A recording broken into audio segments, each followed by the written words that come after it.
Good morning students. कैसे हो आप सब? आई होप कि सब अच्छे ही हो गए, एंजॉय कर रहे होगे छुट्टियों को और साथ में पढ़ाई भी अच्छे से कर रहे होगे। तो पढ़ाई शुरू करते हैं। आज की वर्कशीट,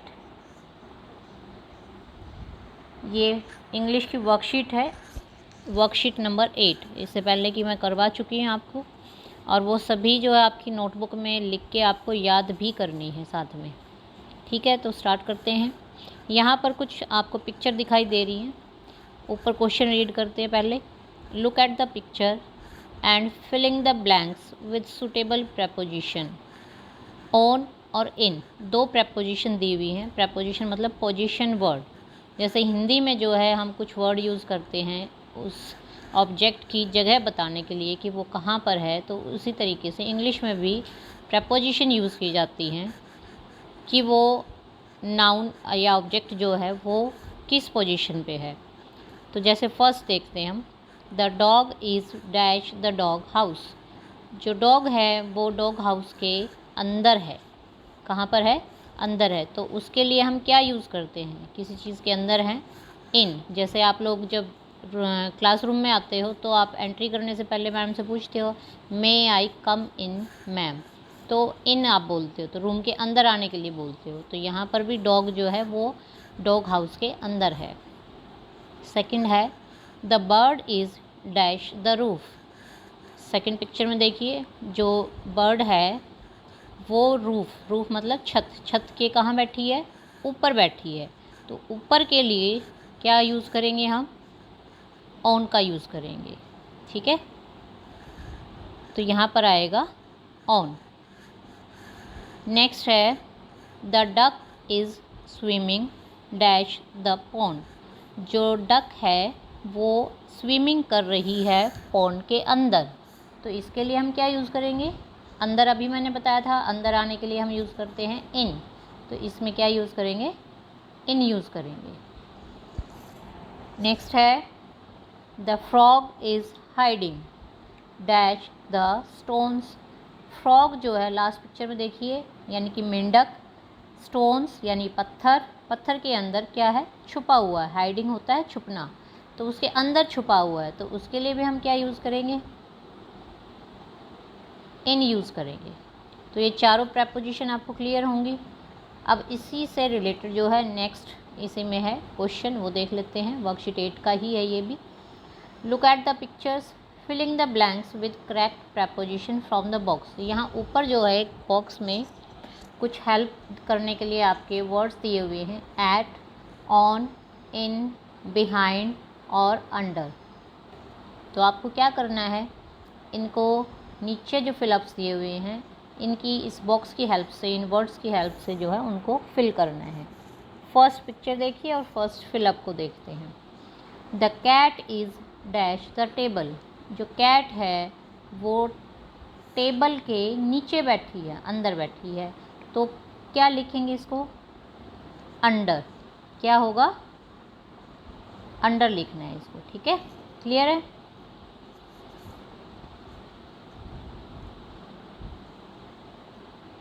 नेक्स्ट है, the mouse is dash the table. Last picture में देखिए, माउस जो है चूहा टेबल के ऊपर है। तो उसके लिए हम क्या यूज़ करेंगे? अभी मैंने इससे पहले वाले में बताया था, जो बर्ड है वो छत के ऊपर बैठा है। तो इसके लिए भी हम क्या यूज़ करेंगे? ऑन यूज़ करेंगे। The mouse is on the table. Third है, there is a bowl dash the table. Third picture में देखिए, एक बाउल जो है वो टेबल के ऊपर रखा है। जैसे माउस है वो भी टेबल के ऊपर ही था, तो इसके लिए भी सेम वही यूज़ होगा। अपने आप देखिए, सोच के बताइए जल्दी से। ऑन आएगा। Very good. नेक्स्ट है, the mouse is dash the bowl. Second जो क्वेश्चन पिक्चर है उसके अंदर आपको दिखाई दे रहा होगा कि चूहा जो है वो कुछ खा रहा है बाउल में बैठ के, कटोरे में बैठ के। तो उसके अंदर है वो। ठीक है, तो इसके लिए हम क्या यूज़ करेंगे? इन। क्या यूज़ करना है? इन यूज़ करना है। The mouse is in the bowl. Fifth है, the dog is hiding dash the door. Fourth picture देखिए, जो डॉग है वो डोर के यानी कि दरवाजे के पीछे छुपा हुआ है। तो हम क्या करेंगे इसके लिए यूज़, इसके लिए यूज़ करते हैं बिहाइंड, BEHIND। ठीक है, तो ये फिलअप्स लिखिए, पांचों फिलअप्स आपको लिखने हैं और ऊपर क्वेश्चन जो दिया हुआ है वो भी साथ में लिखोगे। वर्कशीट नंबर भी डालने हैं आपको, क्वेश्चन लिखना है। पिक्चर आपसे ड्रॉ नहीं होंगी, कोई बात नहीं, फिलअप्स लिखिए और उसके बाद जो है आप इसको उतारिए। ठीक है, नेक्स्ट देखते हैं। ये है हिंदी की वर्कशीट। इसमें आपको एक कविता दी हुई है जिसमें कुछ वर्ड जो है वो आपको फिल करने हैं। इससे पहले वाले जो है उसमें भी फर्स्ट चैप्टर जो हमने किया था उसमें भी ऐसे ही आया था, एक पोएम दी हुई थी और आपको सेम मिलते जुलते यानी कि तुकबंदी वाले शब्दों से जो है उस कविता को पूरा करना था। तो देखते हैं कविता क्या है। चिड़िया आई दूर देश से दाना, आई के जैसा ही वर्ड देखो लाई, तो यहाँ पर हमें क्या लिखना है, लाई लिखेंगे। लाई वर्ड को यहाँ पर फिल करना है। थर्ड लाइन देखो, बच्चों को वह दाना खिलाती, आसमान में उड़ना सिखाती। खिलाती और सिखाती एक जैसे वर्ड हैं। नेक्स्ट है, वे छोटे छोटे बच्चे हैं, दिल के कितने सच्चे हैं। बच्चे और सच्चे, जब हम सब पढ़ने जाएंगे वे नभ में डैश जाएंगे। तो कहाँ जाएंगे वो, पढ़ने, उड़ने। उड़ने यहाँ पर आपको फिल कर देना इस लाइन में। तो पोएम लिखनी है, साथ में ये वर्ड जो है वो आपको फिल करने हैं। ठीक है, इसके राइटर कौन है, दलवंती सहरावत, ये आपको याद रखना है। अब इसी से रिलेटेड जो है नीचे एक और एक्सरसाइज दी हुई है। निम्न शब्दों के मिलते जुलते तुकबंदी शब्द लिखिए। वो मैंने लिखे हुए हैं आपके लिए। आप इसके अलावा अगर आपके दिमाग में कुछ आता है आप वो भी लिख सकते हैं, यानी कि उसकी साउंड जो है वो वैसी ही आनी चाहिए जैसे आई, खाई, बुनाई। तो पीछे आई आई आ रहा है तो सब में जो है सेम साउंड आनी चाहिए, उन्हीं को हम तुकबंदी वाले या मिलते जुलते शब्द कहते हैं। सेकंड है सिखाती, पिलाती, बुलाती, ये आपके दिमाग में जो भी आता है वो आप लिख सकते हैं। बच्चे, सच्चे, अच्छे, पढ़ने, चढ़ने, बढ़ने। तो इस तरीके से जो है तुकबंदी के शब्द लिखे जाते हैं और तो कविता भी बनती ऐसी ही है तुकबंदी वाले शब्दों से। ठीक है, क्लियर है यहाँ तक सबको। नेक्स्ट देखते हैं। ये है मैथ की वर्कशीट। इसमें क्या करना है आपको, भाग के सवाल करने हैं। अब पहले जो है हम भाग समझ लेते हैं, उसके बाद हम देखते हैं कि भाग के सवाल कैसे करने हैं। भाग की अवधारणा, भाग क्या होता है, जैसे एक एग्जाम्पल यहाँ पर लिया हुआ है मैंने, 18 भाग 6। यहाँ पर 18 टॉफ़ियाँ आपको दिखाई दे रही हैं और 6 नीचे कटोरी रखी हुई हैं। तो इन 18 टॉफ़ियों को 6 कटोरियों में रखना है। तो आप कैसे रखोगे, अब आपके साइड में देखो, राइट साइड में मैंने लिख दिया इसका। आप क्या करोगे, एक एक करके सब टॉफ़ियाँ रखते जाओगे और फिर आपको पता चलेगा आखिर में कि हर एक बाउल में यानी कटोरी में क्या है, 3 टॉफ़ियाँ जो है वो आई। तो यानी कि 18 को 6 से भाग करने पर क्या मिला, हमें 3 मिला। यानी कि भाग का क्या मतलब होता है, किसी भी संख्या को एक जैसे टुकड़ों में बांटना है, यानी कि जितना भी दिया गया है उतने भागों में बांटने पर हमें क्या मिलता है उसको हम भागफल कहते हैं। ठीक है, समझ आया। अब कुछ उदाहरण मैं और आपको करके दिखाती हूँ कि कैसे जो है हम भाग करते हैं और किस संख्या को हम क्या कहते हैं। ठीक है, जैसे ये संख्या है 25 भाग 5, यानी कि 25 को 5 से भाग करना है। एक तरीका मैंने अभी आपको बताया है कैसे हम करते हैं। एक होता है घटा के भाग करने का, मतलब तरीका होता है कि संख्याओं को हम कैसे बांट सकते हैं। जैसे आपको ये कहा जाए कि 25 टॉफ़ियाँ हैं, 5 बच्चों में बांटो, तो आप घटा घटा करके उसको देख सकते हैं। जैसे 25 घटा 5 क्या आया, 20। उसके बाद जैसे 20 आया है यहाँ पर, फिर 20 में से फिर से 5 घटा दो, क्या आया, 15। 15 घटा 5 फिर से कितना आया 10, 10 घटा 5 कितना आया 5, और 5 घटा 5 बराबर है 0। ठीक है, तो ये हमारा एक तरीका है। यहाँ पर हमें आखिर में क्या मिला 0। तो हमें ये पता चला कि जो है 25 में को अगर 5 भागों में बांटा जाए तो हम कितनी बार किया, हमने 5 बार किया। तो इसका उत्तर जो है हम 5 लिखेंगे, यानी कि 25 भाग 5 बराबर 5। तो ये तरीका होता है। लेकिन ऐसे अगर हम बड़ी संख्या को देखें तो हम कितनी बार घटाएंगे, हम नहीं घटा सकते, बहुत टाइम लगेगा। तो इसलिए जो है भाग को, बड़ी संख्या को भाग करने के लिए हमने भाग का एक नया तरीका ढूंढा है। वो कैसे करते हैं वो देखिए। अब मान लीजिए 325 एक संख्या है, ठीक है, कितनी 325, उसको हमें 5 से भाग करना। अभी जो मैंने बताया था उसके तरीके से जो है ये सवाल हमारे लिए बहुत लंबा हो जाएगा। तो हम क्या करेंगे, इसको हम भाग करेंगे इस तरह से, ठीक है। इसमें जो ये संख्या होती है इसको हम कहते हैं भाजक। क्या कहते हैं, भाजक। उसको हम रखते हैं बाहर। और ये जो संख्या होती है उसको कहते हैं भाज्य, इसको हम रखते हैं यहाँ पर। और उसके बाद जो यहाँ उत्तर जिसको कहा जाता है वो होता है हमारा, यहाँ पर जो लिखा जाएगा भागफल। ठीक है, समझ आ गया। अब शुरू करते हैं। अब जैसे यहाँ पर एक अंक की हम भाग कर रहे हैं तो पहले एक अंक देखिए, यानी कि आगे वाला अंक जो है वो इससे बड़ा है कि छोटा है, ये छोटा है। तो इसका मतलब हमें क्या करना पड़ेगा, हमें 2 अंक लेने पड़ेंगे। अगर ये पहला अंक जो है वो इससे बड़ा होता तो हम सिर्फ एक ही अंक लेते।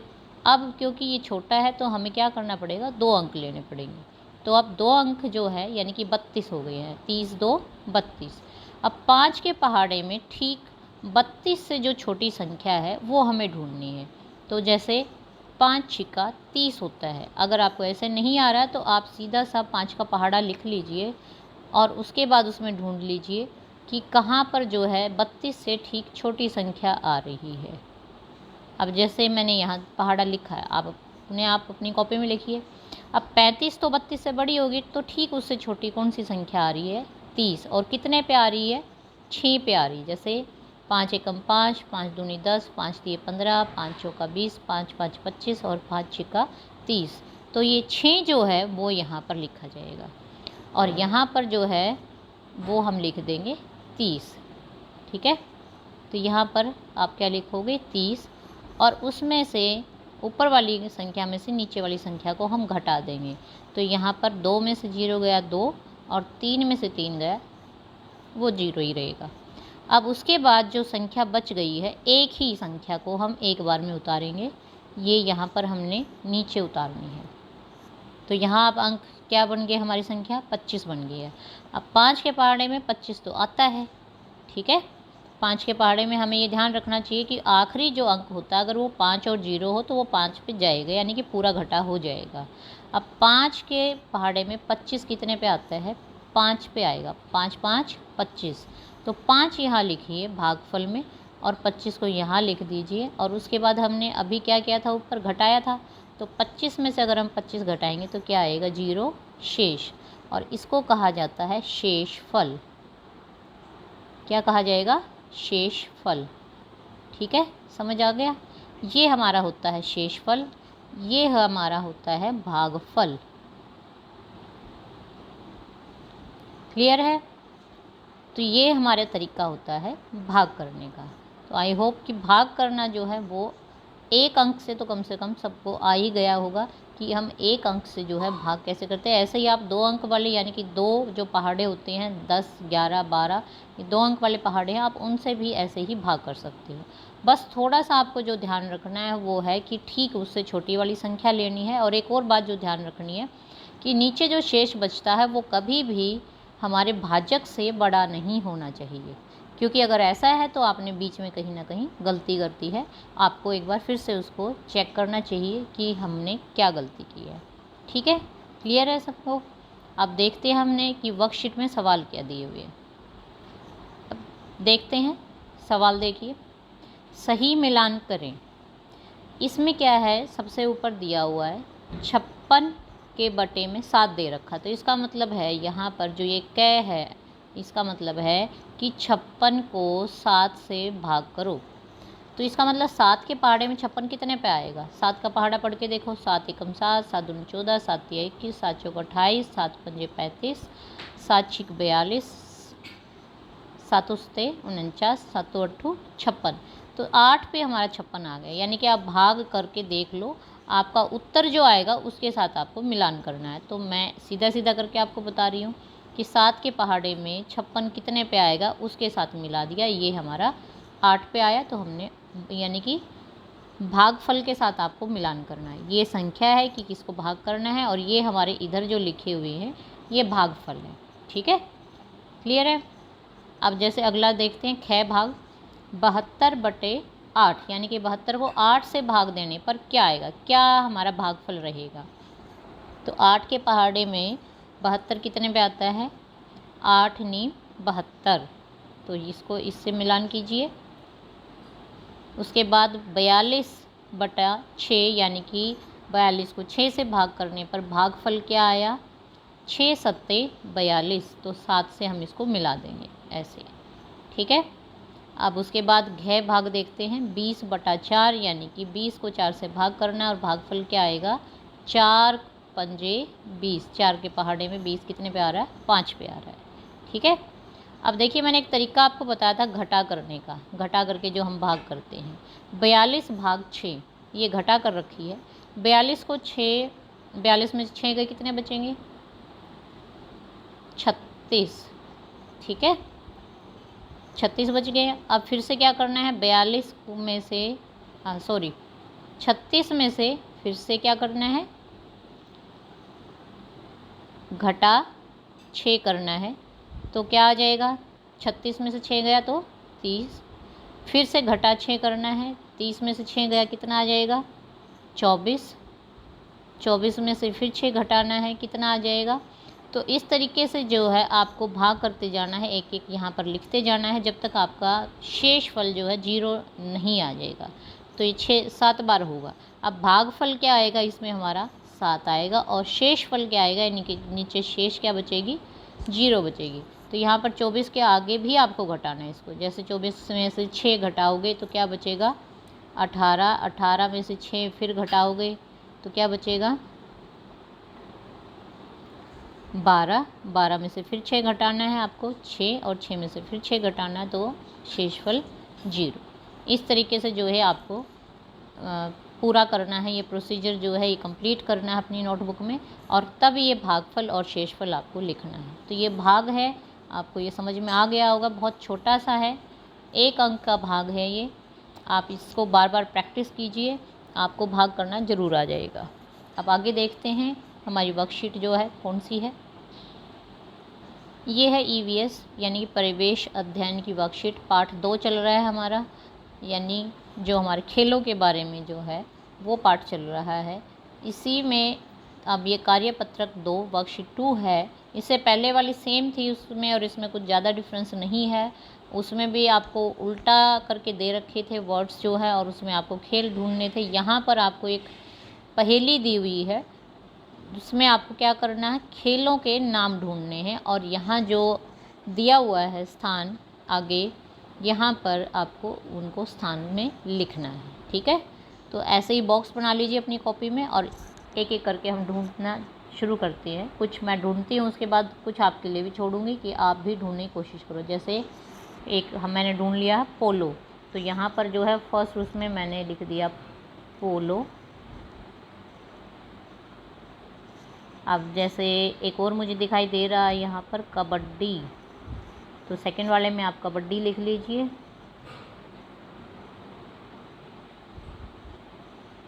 ठीक है, उसके बाद जैसे यहाँ लास्ट में मुझे दिखाई दे रहा है क्रिकेट, और उसके बाद मुझे एक बीच में दिखाई दे रहा है फुटबॉल, उसके बाद खो खो, उसके बाद हॉकी। तो एक एक करके आप ऐसे ही ढूंढ सकते हो।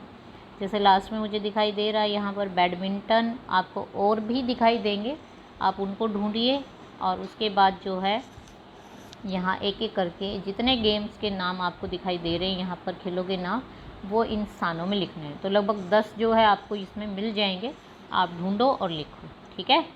उसके बाद जो है आपको घर पर क्या करना है, अपने मम्मी पापा से इस विषय में बात करनी है कि इनमें से ये कौन से खेल हैं जो इंडोर यानी कि घर के अंदर खेले जाते हैं, और कुछ ऐसे गेम्स होते हैं जो आउटडोर यानी कि घर के बाहर खेलने, स्टेडियम वगैरह जो है उसमें खेले जाते हैं। जैसे एग्जांपल देती हूँ मैं, चेस है, लूडो है, ये गेम ऐसे हैं जो आप घर पर ही, अब जैसे छुट्टियाँ हो गई तो आप अपने घर पर भी खेल रहे होगे, घर के अंदर बैठ के खेल सकते हो आप इन्हें। और कुछ गेम ऐसे होते हैं जैसे क्रिकेट है, उसके लिए हमें बड़ा सा ग्राउंड चाहिएगा, तो उनको हम आउटडोर यानी कि घर के बाहर खेले जाने वाले गेम कहेंगे, ठीक है। तो ये इंडोर और आउटडोर गेम्स होते हैं। ऐसे आपको चर्चा करनी है घर पर।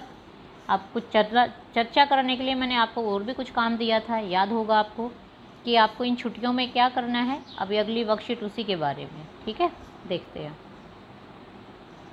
ये देखिए, मैंने आपको ये काम छुट्टियों के हॉलीडे होमवर्क में दिया हुआ है कि जब आप अपने दादा दादी या नाना नानी से मिलने जाएंगे तो आपको उनके साथ चर्चा करनी है कुछ विषयों पे।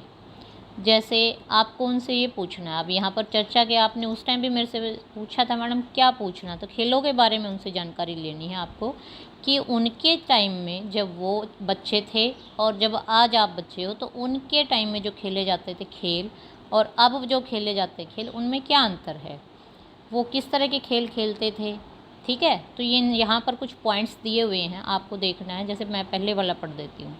जब दादा दादी या नाना नानी व घर के अन्य बड़े छोटे बच्चे थे तब वे कौन कौन से खेल खेलते थे, ये आपको उनसे पूछना है। ये आप अपनी कॉपी में लिखेंगे। उस समय के खेलों में तथा आज के खेलों में क्या विशेष अंतर आया है, ये आप उनसे पूछेंगे।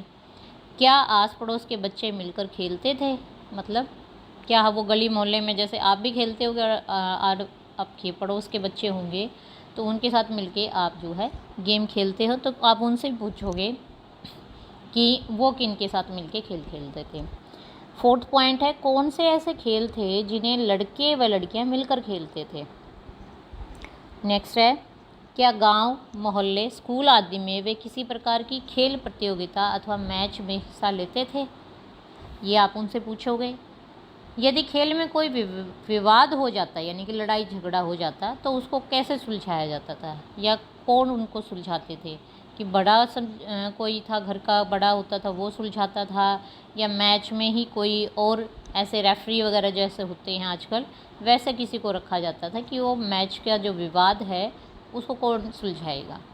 और लास्ट क्वेश्चन है, क्या उन्होंने कभी किसी खेल की विशेष ट्रेनिंग ली है, यदि हाँ तो किससे ली है, ठीक है। तो इस तरह से जो है आप चर्चा करोगे अपने दादा दादी, नाना नानी, अगर उनसे नहीं मिल पाते तो मम्मी पापा से भी आप इस बारे में बात कर सकते हो, और इसको कॉपी में ज़रूर लिखिएगा।